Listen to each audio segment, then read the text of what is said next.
Anil sir, हम लोग लगातार इस मसले पर, मामले पर मीमांसा कर रहे हैं, बातचीत कर रहे हैं। बहुत सारे सवाल हैं। जो दस्तावेज मांगे गए, पीछे मंतव्य दिखा, फिर कुछ ढील हुई, फिर कुछ हुआ, और अब पूरा मामला सुप्रीम कोर्ट ने संज्ञान में ले लिया है। तो अब क्या इसके आगे के संभावनाएं क्या देखी जाएं? क्या इसको लेकर संभावनाएं बनती हैं? क्या कुछ होगा? और इलेक्शन कमीशन ऑफ इंडिया को जवाब देना है। आप मानते हैं कि कुछ तरीके से कुछ उसमें निकल कर आ पाएगा, या जैसा होता चला आया है जो इलेक्शन कमीशन ऑफ इंडिया का रोल रहा है? पहली टिप्पणी आपकी, उत्कर्ष सर। मुझको नहीं लगता कि वो इलेक्शन कमीशन पीछे हटने जा रही है। इलेक्शन कमीशन ने जानबूझकर उसका कोई इरादा, रिवीजन का कोई इरादा नहीं था चुनाव ये का। बिहार में असल में उसकी पॉलिटिकल स्थिति को देखना चाहिए। उनको कोई नैरेटिव उनकी बन नहीं पाई थी। मोदी जी का ब्रांड फिसल गया है और नीतीश जी फेल हो चुके हैं। तो उसके बाद उसका केओस जो है, अराजकता ही एक उनके पास माध्यम रह गया था बीजेपी के पास। तो उसने इसका एक रास्ता निकाल लिया, चाहे अब वो इसको पूरा कर ले या नहीं पूरा करे। बिहार में एक केओस जो है, एक अराजकता जो है निश्चित तौर पर बनी रहेगी। क्योंकि वो उसमें उन्होंने, क्योंकि एक एक वोटर को उन्होंने स्क्रूटनी में डाल दिया था। अभी तक क्या होता था कि आप लिस्ट में जो सस्पेक्टेड क्वार्टर्स है कि लोग मर गया या मान लिया चला गया, इस तरह से आप करते थे कि जो वोटर्स है उनको कुछ नहीं करना है, उनका आराम से निकल जाए।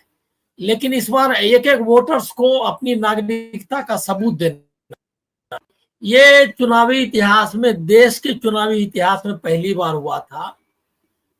हुआ है। और अब आगे बाकी 5 राज्यों के लिए भी वही करने वाले हैं। 5 राज्य नॉन बीजेपी रूल्ड स्टेट्स है। पुडुचेरी में तो अभी क्या हालत हमको ध्यान में नहीं है, लेकिन बाकी 4 राज्य, असम में पहले से डिस्प्यूट है, असली में बिहार, बंगाल और तमिलनाडु। मतलब बीजेपी रूल्ड का मतलब मेरा है कि बीजेपी जहां वीक है, रूलिंग में तो किसी तरह आ ही गई है। असम में भी उन्होंने ले लिया है, यहाँ भी बिहार भी अपना लिया, लेकिन कोई उनके कंट्रोल में नहीं है ये सारे स्टेट्स। वहीं पे उन्होंने ये किया और एनआरसी लागू कर दिया। 87 को कट ऑफ पॉइंट बताने का कोई बिहार में उसके पीछे तो कोई रीजन समझ में नहीं आता। 87 क्यों? तो वो, और उसके बाद वो सब सारा कुछ। दूसरा है कि ये जो 2003 वाली बात है, जो इलेक्टोरल जो कह रहे हैं कि रिवीजन हुआ था, वो रिवीजन था कि कंप्यूटराइजेशन हुआ था, तो सारे डाले गए थे तो कोई छूट ना जाए, इसके लिए उन्होंने रिवीजन किया था। इंटेंसिव रिवीजन का मतलब ये स्पेशल जो इंटेंसिव रिवीजन एसएसआर था, समरी रिवीजन उसका नाम था, स्पेशल समरी रिवीजन। मतलब एक समझिए समरी रिवीजन क्या कि आम मतलब क्या कहते हैं, एक मोटा मोटी जिसको आप बोलते हैं मोटा मोटी रिवीजन था। ये रिवीजन मोटा मोटी नहीं है, यह है पूरा का पूरा रिवीजन, जिसमें कि एक नंबर से लेकर के 7.8 करोड़ तक के लोगों को सबकी जांच की जा रही है। तो ये अलग एक्सरसाइज है। दूसरा है क्या कि जो बेसिक पॉइंट है वो पॉलिटिकल पार्टी भी मिस कर रही है, क्योंकि उनका भी मेहनत करने के लिए लोग तैयार नहीं है। 47 में 14% हमारे यहाँ मत ये था, वोटर था एजुकेशन और प्रॉपर्टी के आधार पर, और उसमें अपना सेपरेट इलेक्टोरेट, ज्वाइंट इलेक्टोरेट सब था कि अलग भी सेपरेट इलेक्टोरेट में तो उनकी कंस्टिट्यूएंसी अलग रहेगी और इनकी कंस्टिट्यूएंसी अलग, ये सब भी था। फिर ज्वाइंट था कि सब मिल के चुनेगा, ये अलग मुद्दा है। तो 14% को 47 में कहा गया कि 100% हम जो भी 21 साल का हो गया है उसमें कोई डिस्क्रिमिनेशन नहीं, पढ़ा हो अनपढ़ हो। इस पर बहुत बहस हुई कि कुछ पढ़ने का क्राइटेरिया रहे, ये क्राइटेरिया रहे, लेकिन कॉन्स्टिट्यूएंट असेंबली ने एकदम रिजेक्ट कर दिया इसको। पूरी दुनिया में पहला एक कंट्री था जिसने एक झटके में अपने सारे नागरिकों को मताधिकार दिया था, एक झटके में। अच्छा, उसमें नागरिकता प्रूव नहीं करना था, आपको अपनी नागरिकता का कोई सबूत नहीं देना था। वहां आपके घर आकर के उसने आपको नागरिक बनाया। मान लिया गया था कि जो लोग हैं हिंदुस्तान में वो सब भारत के नागरिक हैं, किसी से कोई सर्टिफिकेट नहीं। उस समय तो राशन कार्ड भी नहीं था, कंट्रोल का जमाना कहा जाता है। कंट्रोल के जमाने में राशन कार्ड से नहीं मिलता था, कंट्रोल पर चीजें मिलती थी, उसकी दुकानें होती थी, वहां जाकर के आप लीजिए, लेकिन राशन कार्ड नहीं था। उनके पास कागज भी नहीं थे, मतलब आधे से ज्यादा लोग, जमींदारी थी। 53 में जमींदारी गई पहली बार बिहार में, जमींदारी थी। असली मालिक मतलब जो था वो जमींदार था, जिसको लिख के दिया वो टेनेंट है, जिसका वापस ले लिया वो टेनेंट नहीं है।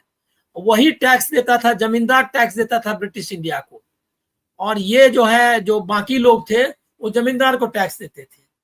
तो कोई नागरिकता का क्वेश्चन नहीं था, जो हिंदुस्तान में है सब नागरिक है। अब वहां जाकर के उनको वो वोटर ये बनाया गया, उनको घर में आके लिस्ट बना के कि आपके घर में कौन है, 21 साल का कौन है, आपका नाम नोट किया, वो ले गया। कोई सर्टिफिकेट नहीं, कोई दस्तखत नहीं, कोई रजिस्ट्री नहीं। बाद में जो चेंजेस भी आए उसमें भी ये था कि कोई आदमी मान लिया बंबई में काम कर रहा है, वो यहाँ वोटर नहीं होना है। कोई आदमी मान लिया कि क्या कहते हैं इस गांव से छोड़ के उस गांव चला गया है, तो वो आके देखता था, जो बूथ लेवल ऑफिसर है, जिसको अभी नाम बूथ लेवल, उस समय तो ऐसे ही था, जो ERO जिसको आप कहते हैं अभी, वो उसी का कोई आदमी आया, वो आकर के आपका सब लिस्ट बना के ले गया। कोई सर्टिफिकेट नहीं, कुछ भी नहीं। बाद में हमने इन लोगों ने कहा कि राशन कार्ड, जब तक आधार कार्ड नहीं आया था तब तक आपका सबूत कि आप यहीं रहते हैं, आप वही हैं। असली बात यह थी कि आप वही हैं जो आपने लिखाया है। इसकी जांच के लिए पहले होने लगा कि राशन कार्ड, और उसके लिए एजेंट था। ये काम चुनाव आयोग का नहीं था, वो पोलिंग बूथ का। समझना हम इसलिए जरूरी है, पोलिंग बूथ पर एजेंट रहता था पॉलिटिकल पार्टी का। लिस्ट में जब आपका नाम आया और आप जब गए अंदर, तो वो बैठ करके देखता था कि यही आदमी है या नहीं। तो वो कोई अगर एक आदमी ऑब्जेक्ट कर दिया कि ये नहीं है, तब फिर उसको साइड में रखा, और उसके बाद वो जांच हुआ कि भाई ये इनको साबित करना है कि नहीं। ये क्या मतलब हुआ कि आपको नहीं बताना है, वो कोई अगर ऑब्जेक्शन लिया तो आपको बताना है, मतलब उसको सिद्ध करना। वो पॉलिटिकल एजेंट जो बूथ का एजेंट था, ये एजेंट, उसको ये बताना पड़ता था पार्टी के एजेंट को कि ये नहीं है, ये आपको साबित करना है, आदमी को साबित नहीं करना है। ठीक बात। अभी अब क्या उल्टा हुआ कि अभी आपको साबित करना है कि आप नागरिक हैं, आप वोटर हैं, जो भी। ये है अंतर कि आपकी नागरिकता उन्होंने छीन ली। अब है क्या कि नागरिकता का कोई क्वेश्चन नहीं था, तो जितने आइडेंटिटी कार्ड थे उस सबको उन्होंने रद्द कर दिया है। अब वो सब नागरिकता वाले जो उन्होंने, अब बताइए बिहार में जो NRC है, नेशनल वो रजिस्टर जिसको कहते हैं, नेशनल रजिस्टर ऑफ क्या कहते हैं, सिटीजनशिप, वो रजिस्टर, उसमें 11 डॉक्यूमेंट में एक वो भी है, उसमें आपका नाम है कि नहीं। कास्ट सर्टिफिकेट में उससे क्या मतलब है किसी का वोटर का, वो अब परसेंटेज वगैरह सब अब हो ही चुका है कि कितने लोगों के पास है, कितने लोगों के पास नहीं है। ज्यादा से ज्यादा 40% लोग अगर सब तरह का इंतजाम कर लेंगे तो भी मैक्सिमम, ये योगेंद्र यादव को मैं कोट कर रहा हूँ, 40% मैक्सिमम है। वो भी कोई दस्तखत कर पाएगा, किसी के घर में BLO जाएगा कि नहीं। हमारे यहाँ जो हमारे घर पे बिहार में 5 दिन के बाद, मतलब कल या परसों दिया है, और अभी 26 तक खत्म हो जाना है, 25 तक उनको जमा करना है। तो ये सिंपल एक अटैक है आपकी ये पे। अब है क्या कि इसमें जाएगा कौन, इसमें सबसे ज्यादा वोटर्स जाने वाले हैं इसके क्या कहते हैं, दलित। उसके बाद नंबर है दलित में जो महादलित कह करके बनाया था नीतीश जी कैटेगरी, मुसहर, ये सब के पास न एजुकेशन है, न ये राशन कार्ड है, न कोई जमीन का पर्चा है। वो सब अभी गया था एक आदमी को मुसहरी में जाकर के बात करके आया, मुसहर जहाँ रहते हैं उनको मुसहरी बोलते हैं, वहां बात करके आया, बताया क्या कि कोई, सब लोग बोला कि हम लोग पास कुछ है ही नहीं, तो अब हम लोग क्या कर सकते हैं। तो ये है स्थिति ग्राउंड का। यहाँ जो लीगल वाले में हो रहा है, लीगल वाले में मैं अभी तक, उन्होंने स्टे लगाने से मना कर दिया, इसका मतलब अर्जेंट नहीं मानते हैं। अब आगे वो ये इनकी दलीलों को, अभी तक का स्टैंड सुप्रीम कोर्ट ने जो अभी तक चुनाव आयोग के बारे में स्टैंड लिया, उसमें एक इलेक्टोरल बॉन्ड को अगर छोड़ दीजिए, जिसमें कि उन्होंने उनको जबरदस्ती की कि आप उसका लिस्ट जारी करिए, इसके बाद से कभी कुछ फोर्स नहीं किया, कभी। इवन की शिवसेना 2 टुकड़े में बट गई और ये लोग गए तो उनको कहा कि उन्होंने पहले ही, मतलब केस वेस के पहले ही, वो मामला डिस्प्यूट में था, लेकिन उन्होंने पहले ही जारी कर दिया कि ये शिवसेना बाला साहब ठाकरे है और ये उद्धव ठाकरे है। उन्होंने सब कुछ कर दिया बिना, मतलब जो भी उनको कागज सही लगाने लगा कर दिया। और उसके बाद जब कोर्ट में गए तो कोर्ट ने उसमें कुछ नहीं किया। वो डिसीजन जबकि एकदम इलीगल डिसीजन था, इलीगल सारा कुछ हुआ था, पहले ही सुप्रीम कोर्ट बोल चुका था, लेकिन उसके बाद भी उन्होंने नहीं किया। ऐसे ही उन्होंने जब आया सवाल, क्या कहते हैं, इलेक्शंस में जो धांधली वाले सवाल है, किसी में कोई अभी तक ऐसा रूलिंग, एक जो पंजाब हरियाणा हाई कोर्ट में रूलिंग जो दिया, जिसमें कि उन्होंने कहा था कि वीडियोग्राफी जो है या जो भी इलेक्ट्रॉनिक रिकॉर्ड है वोटिंग का बूथ लेवल, वो उनको दीजिए, तो वो उनको दीजिए, उसमें उसने कानून रूल बदल लिया, अब वो भी खत्म है। अभी वो उन्होंने महाराष्ट्र वगैरह और हरियाणा वगैरह की जो वोटिंग डिजिटल, मतलब इलेक्ट्रॉनिक लिस्ट जो मांगी, उस पर जो आदेश किया था कि 3 महीने में अपना चुनाव आयोग करे, तो किसी ने कहा, मैं नहीं जानता, वो शेयर करने के लिए तैयारी की है कि डिस्ट्रिक्ट लेवल पे कहा है चुनाव आयोग ने कि आप सबको मुहैया करिए। तो वो अभी भी मतलब कितना हुआ मालूम नहीं।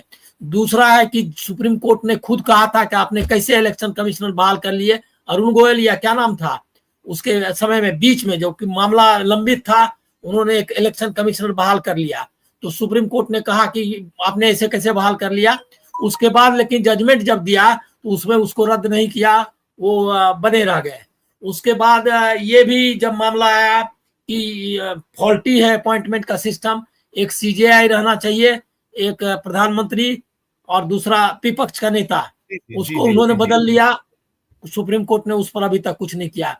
इलेक्टोरल बॉन्ड में जो लोगों का पर क्विड एंड प्रो जिसको कहते हैं का था, वो जो है क्विड प्रो कोई वाला, उसको भी किसी को क्या कहते हैं, उसका पूरा निचोड़ ये आपके जो सारी चीजें गिना रहे हैं कि उम्मीद वाली जाए, जो संघर्ष करना है सड़क पे ही करना होगा, इसका उम्मीद ये लाइन यही लगता है। अब आंदोलन जो 9 तारीख को जो आंदोलन है, उसमें कितनी ताकत से लोग इसको विरोध करेंगे, उस पर डिपेंड